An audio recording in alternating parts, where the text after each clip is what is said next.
ఈ రోజు కాదు, రేపు కాదు, ఇప్పటికి మాత్రమే టెంపరీగా నేను మాట్లాడడం లేదు. నేను మాట్లాడుతుంది ఒకటే, రాబోతున్న జనరల్ ఎలక్షన్స్ లో బ్యాలెట్ పేపర్తో ఎన్నికలు నిర్వహిస్తేనే మేమందరం ఓటేస్తాం.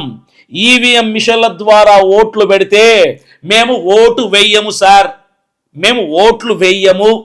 ఈ నినాదంతో మనం ముందుకెళ్ళాలి. పారదర్శక ఎన్నికలు కావాలి, ప్రజల నమ్మకం తిరిగి రావాలి. ఈవీఎంల ద్వారా గెలుపు, బ్యాలెట్ పేపర్ల ద్వారా ఓటమి.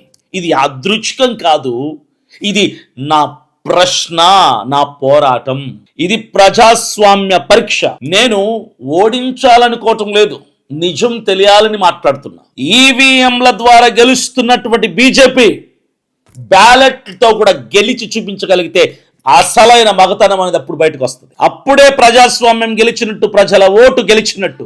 జై ప్రజాస్వామ్యం, జై ఓటర్.